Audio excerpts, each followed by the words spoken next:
Hi, my name's Julia with Brothy, and I'm here to talk to you about all things commercial kitchen related.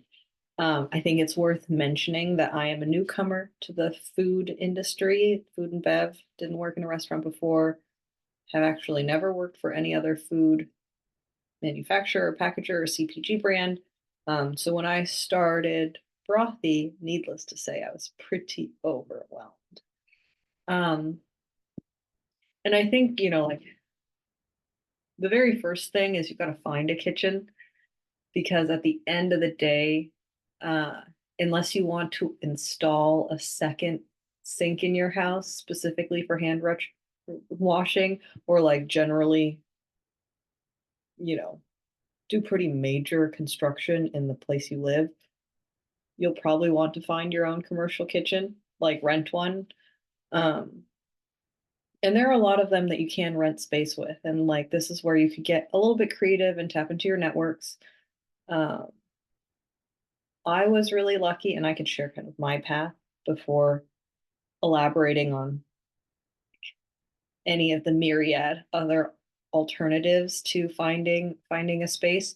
But when it came to finding the kitchen I'm in, I was lucky in that one of my friends used to work for Bowery Bagels, and Bowery Bagels had a commissary downtown. And even more lucky was that this commissary had the exact equipment that I needed for bone broth, which is a large steam kettle. And this kind of makes things a lot easier because otherwise I would have to be like babysitting stock pots, multiple stock pots on an open range and like just sit at a kitchen for 8 to 20 hours. Like, I don't know. There was like no other way to do it than to do this. Um, so I found out that it had this piece of equipment that made manufacturing my product much easier. I was able to get into this place because, my friend um, was able to introduce me to the owner, and it was actually pretty serendipitous and easy. Now, I know that's not always the case for a lot of people, right? Like, you might not have a friend who knows somebody who owns a commercial kitchen, right? You might not have a whole lot of luck when you're just Google searching commercial kitchen Portland because maybe like two or three will pop up in this Google search. So that's where, at least in finding a space, you could get a little bit creative. Now, what's worth mentioning is that there are kitchens that you can rent that are specific, like commissary kitchens. Like these spaces are meant to be rented out by multiple um, multiple businesses. Now there are like also more non-traditional alternatives where, like maybe somebody who owns a restaurant and, you know, their restaurant is only open from like 9 to 3 because it's like a more of a brunch spot or what, like they're open a set number of hours and you could work into the evening after they close, right? Or you could do your prep when they're not busy. So there's, one way that you can approach this. And I know a few of my friends who own businesses who rent space from not like commissaries, but actually other small restaurants. Um,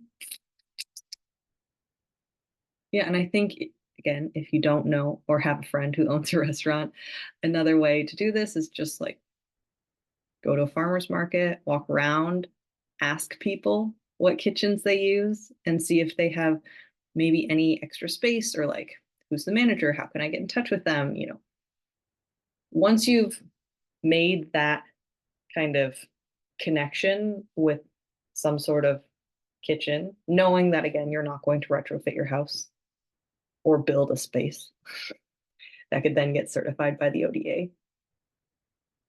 The next step is kind of negotiating your contract. And this is a huge part of, I would say, most people's operating costs, right? And there are two general schools of thought in how you want to negotiate your contract. There's like the pay to play model, and that is where you pay a certain amount of money per hour, somewhere between like, I don't know, $20 and $30 per hour to work out of somebody's kitchen.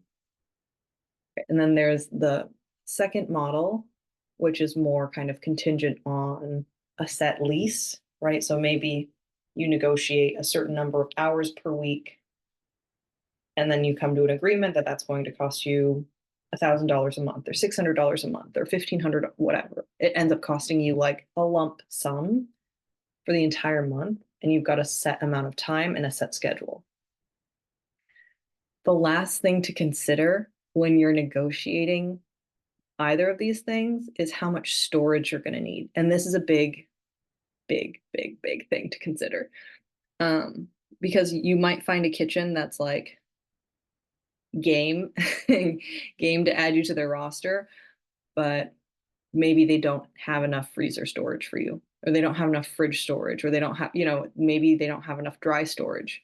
And these are kind of like the three categories you need to think about because that's not free. They're not just going to like give you space out of the kindness of their own heart. That is something that you need to negotiate. So when it came to negotiating my contract, it is a monthly rate that I pay, but like I don't need a lot of time in the kitchen, right? Like I don't need a ton of time, but I do need a certain amount of freezer storage, right? Because I'm making like multiple flavors at a time and then I freeze it and then I'm like making um, something else the next week, right? Like I just need to have a decent amount of freezer storage to manage all of my inventory and all of the flavors that we offer. Now, what else do you need to know about kitchens? Let me go back to my guide.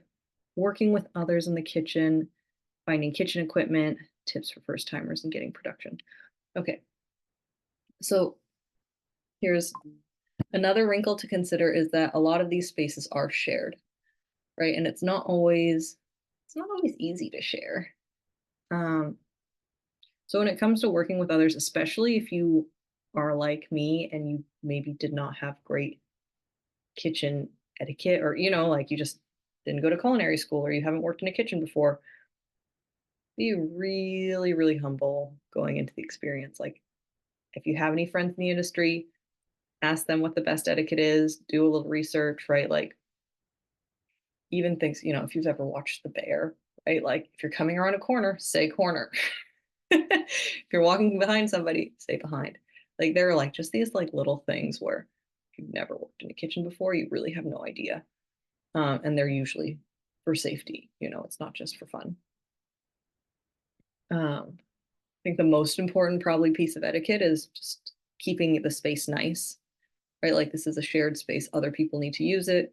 So if your product is messy in any way, right? Like after we make beef broth, it can like, there are a lot of sheet trays that are really fatty because we roast these beef bones. Wash all your sheet trays, make sure they're not gross and they're like greasy. Like do your due diligence to make sure that it is in the same condition, the space is in the same condition as you left it. I don't know, it feels like pretty common sense type of stuff, but worth mentioning. Um, okay, and the last thing on here that felt like mentioning, I guess, is really product storage, right? And I touched on this a little bit when I was talking about negotiating your contract or negotiating your rates for the kitchen. Um, but it's really important to consider product storage. If your product is whether your product is like shelf stable or needs to be refrigerated or needs to be frozen, like that needs to be stored in this kind of like commercial kitchen space. Like you're ideally not storing any product or any like ingredients or jars, or like you're ideally not storing any of this stuff at your house. So whenever you're heading to the market, like always plan to go first to the kitchen, pick up all your stuff, pick up, like you don't have to keep your market kit, like your tent and all that stuff at the kitchen, right? But like pick up all your product and then head to the kitchen, or sorry, head to the market.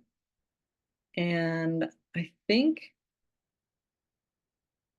those are really the main points. I think, like, finding a place and negotiating a rate, like, those 2 those 2 tasks really cannot be understated in terms of their importance because where you work and how much you pay for that space is really going to dictate your experience of your operation. And in terms of, like, working in a kitchen, maybe if you are familiar with it, we'll ignore everything I have to say. If you are not familiar with, commercial kitchen working etiquette, I highly recommend you hire people who are, right? So I've um, grown to the point with Brothy that I don't have to be there in the kitchen every time we're making a broth. I've been able to hire 2 folks who help me with production every week, and both of them have really strong, culinary industry backgrounds. So I don't have to worry about it. And when I was like still working in the kitchen and it was just like one person who was helping me with production, like she had a really strong background in this. So anytime I kind of felt like out of my depth, like, oh, I could lean on her. Right. So just recognize like where your strengths are. Like this is not did not feel like a situation where because of my own lack of um experience, right? Like I wasn't just gonna hire a friend to help me out because then we both would have been totally clueless. All right. Well, best of luck as you get started. And if you ever have any questions about this topic, I am happy to help. You can reach out to me, brothypdx@gmail.com. That's my email. Or on Instagram, brothypdx. I feel like really passionate about this because I've only been in one kitchen since I've started a little over 2 years ago, but that kitchen has changed hands now 3 times.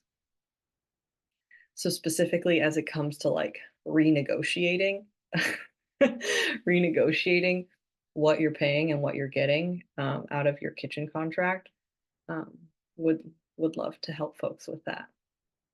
Okay, thank you so much.